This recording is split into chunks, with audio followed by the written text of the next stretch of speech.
बदला। अपनी जिंदगी भर की कमाई लगाकर सुमन और अखिल ने एक छोटा सा नया घर बनाया था, लेकिन उस घर में आने के बाद उसके साथ क्या हो सकता था, इस बात का अंदाजा उन दोनों को था ही नहीं। अभी इस घर में आए हुए उन्हें 2 दिन भी नहीं हुए थे। एक शाम जब अखिल घर में नहीं था तो किचन में खाना बनाते वक्त सुमन को ऐसा लगा जैसे किचन की दीवार के पीछे से किसी के बात करने की आवाज आ रही थी। कौन हो सकता है यहाँ पर? इतना धीरे धीरे कौन बात कर रहा है? सुमन दीवार से कान लगाकर बात सुनने की कोशिश करती है, लेकिन उसे कुछ सुनाई नहीं देता। तभी अचानक घर की लाइट चली जाती है और दरवाजे पर जोर जोर से दस्तक देने की आवाज आती है। सुमन दरवाजे की तरफ दौड़ कर जाती है, लेकिन दरवाजा खोलने से पहले कोई आवाज उसके कान में धीरे से सुनाई पड़ती है। सुमन, मैं यहाँ हूँ, तुम्हारे घर में। सुमन जोर से चीखती है और दरवाजा नहीं खोलती। दरवाजे की बजने की आवाज धीरे धीरे तेज होने लगती है। सुमन लड़खड़ाते कदमों से आगे बढ़ती है और झटके के साथ दरवाजा खोलकर अपनी आंखें बंद कर लेती है। तभी अचानक से अखिल की आवाज सुनकर उसे होश आता है। सुमन, क्या हुआ? तुम इतनी घबराई हुई क्यों हो? अखिल, वो लाइट चली गई और कोई है इस घर में। अखिल, मुझे बहुत डर लग रहा है। वो किचन की दीवार के पीछे से किसी की आवाज आ रही थी। कैसी बात कर रही हो? तुमने खुद सारे लाइट की स्विच ऑफ किए हुए हैं। देखो, लाइट तो आ रही है। सुमन, तुमने घर में अंधेरा क्यों किया हुआ है? और किसकी आवाजें आ रही थी? चलो चलो, मैं जाकर चेक करता हूं। नहीं अखिल, मैंने लाइट ऑफ नहीं की। और मैं क्यों लाइट ऑफ करूंगी? ये देखो, ध्यान से देखो, घर के सारे स्विच ऑफ हैं। तुम भी ना कमाल करती हो सुमन। तुम्हारी तबीयत तो ठीक है? ये देखकर सुमन और भी ज्यादा डर जाती है कि सच में लाइट की सारे स्विच बंद थे। सुमन समझ नहीं पा रही थी कि ये सब किसने किया होगा। ठीक उसी वक्त अखिल किचन की तरफ जाता है और सुमन को ऐसा लगा जैसे पीछे से किसी ने उसके कंधे पर हाथ रखा। उसने जैसे ही पलट कर देखा, एक साया उसके घर के दरवाजे से बाहर निकलता हुआ नजर आया। अखिल, अखिल यहाँ आओ, देखो कोई तो है। अभी अभी मैंने उसे बाहर जाते हुए देखा है। सुमन, मुझे लगता है कि तुम्हारी तबीयत ठीक नहीं है। अरे, मैंने किचन में भी जाकर देखा। पास वाले घर में जो लोग हैं ना, उनसे बात करने की आवाज आ रही है। एक काम करो, तुम जाकर आराम करो, मैं खाना खुद परोस कर खा लूंगा। ओके? तुम बेडरूम में जाओ। जाओ। नहीं अखिल, मैं अकेले नहीं जाऊंगी और अब इस घर में मैं एक दिन भी नहीं रहना चाहती। थोड़ी देर के बाद सुमन और अखिल दोनों ही बेडरूम में जाकर सो जाते हैं। डर की वजह से सुमन को नींद नहीं आ रही थी, लेकिन फिर वो गहरी नींद में सो जाती है और सुबह जब सोकर उठती है तो उसने देखा कि अखिल ऑफिस के लिए तैयार हो गया था। अखिल, आप कहाँ जा रहे हैं? मुझे इस घर में अकेला छोड़कर आप कहीं नहीं जा सकते। देखो सुमन, मेरा ऑफिस जाना बहुत जरूरी है। कल तुम ऐसे ही डर गई थी। अब परेशान मत हो और मैं ब्रेकफास्ट बाहर कर लूंगा। ओके? जब तुम्हारी तबीयत ठीक लगे तो तुम खाना बनाकर खा लेना। और हाँ, अगर तुम कहो तो मैं तुम्हारे लिए बाहर से खाना भिजवा दूं। नहीं अखिल, उसकी कोई ज़रूरत नहीं है। मैं अपने लिए खाना बना लूंगी, लेकिन मुझे डर लग रहा है। डरने की कोई बात नहीं है। अभी मैं चलता हूँ, तुम अपना ख्याल रखना। चलो, गुड बाय। अखिल के जाने के बाद सुमन बाथरूम में नहाने के लिए चली जाती है और शावर ऑन करती है। नहाते नहाते सुमन को एहसास होता है कि शावर से पानी की जगह खून गिर रहा था। उसने घबराकर सामने लगे मिरर में देखा और ये देखकर उसके पैरों तले जमीन खिसक गई कि वो पूरी तरह सर से पैर तक खून में भीग चुकी थी। सुमन भागकर बाहर आती है। उसे अपने घर का पूरा फर्नीचर जला हुआ नजर आता है और उसके ठीक सामने खड़ी हुई थी एक औरत जिसने दुल्हन के कपड़े पहने हुए थे। उसके चेहरे पर लंबा सा घूंघट था और उसके शरीर से खून टपक रहा था। कौन हो तुम और क्या चाहती हो मुझसे? यहाँ क्यों आई हो तुम? मैं तुमसे तुम्हारा पति चाहती हूँ। मुझे अपना पति दे दो और मैं वापस चली जाऊंगी। लेकिन मेरा पति? अखिल, मेरा मतलब तुम्हें मेरा पति क्यों चाहिए? हमने क्या बिगाड़ा है तुम्हारा?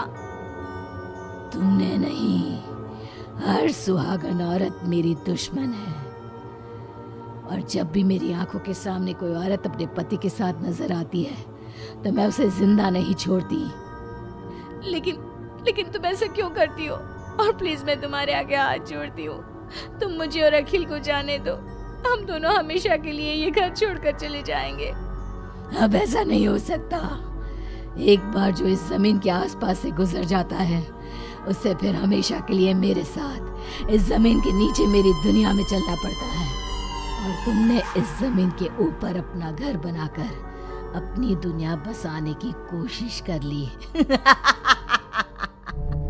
अचानक से वो औरत सुमन को उसके बाल पकड़कर जमीन पर घसीटने लगती है। सुमन दर्द से जोर जोर से चीखती है, लेकिन उसकी आवाज उसके घर की दीवारों के अंदर दब कर रह जाती है।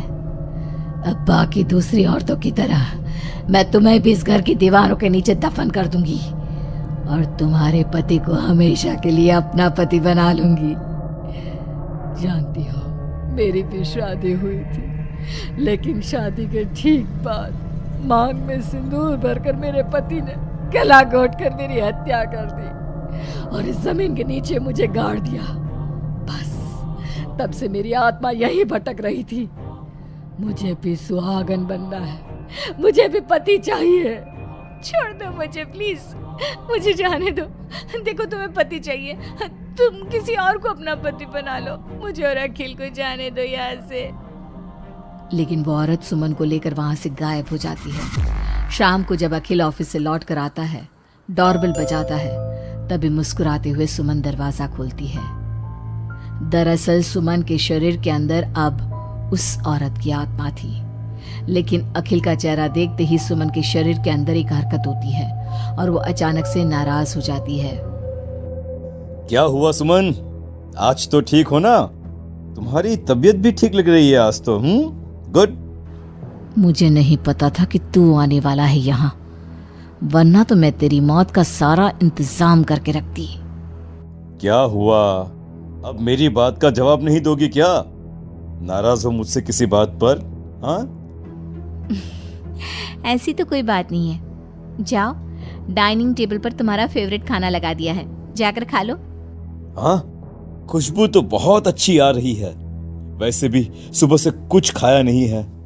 थैंक यू यार, मैं जल्दी से जाकर खाना खाता हूँ। ओके? अखिल जैसे ही खाने की कटोरे का ढक्कन हटाता है तो वो हैरान रह जाता है कि वहां पर सुमन का कटा हुआ हाथ था। उसमें पहनी हुई चूड़ियों से वो सुमन के हाथ को पहचान जाता है।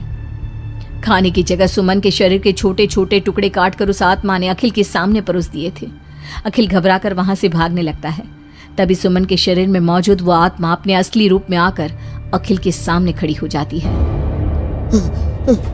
कौन हो तुम? और क्या किया तुमने मेरी पत्नी के साथ? इसका मतलब वो ठीक कहती थी कि इस घर में कुछ गलत है। कहाँ है मेरी सुमन? तुम्हारी सुमन के मैंने छोटे छोटे टुकड़े करके उसका खाना बना दिया और उसकी आत्मा को मैंने इस घर की जमीन के नीचे दफन कर दिया है। वो कैद हो गई है यहाँ हमेशा के लिए। तुम भी उसके पास जाना चाहते हो? मगर क्यों किया तुमने ऐसा? क्या दुश्मनी थी तुम्हारी और मेरी पत्नी?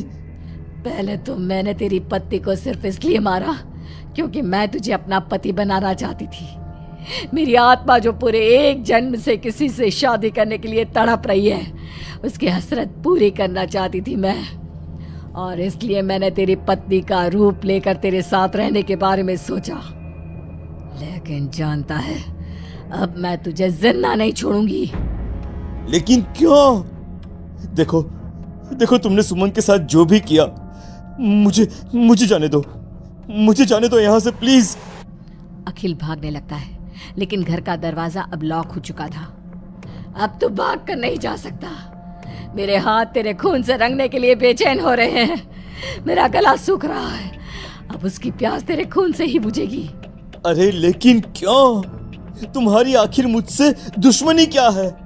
आत्मा अखिल की बात का कोई जवाब नहीं देती और अपने लंबे नाखून उसके गले में गड़ाकर उसके शरीर को खा जाती है और उसके बाद जोर से हंसते हुए कहती है, तेरा शरीर भले ही अखिल का शरीर है, लेकिन तेरे अंदर मेरे पिछले जन्म के उसी पति की आत्मा थी जिसने शादी से एक रात पहले गला दबाकर मेरी हत्या की।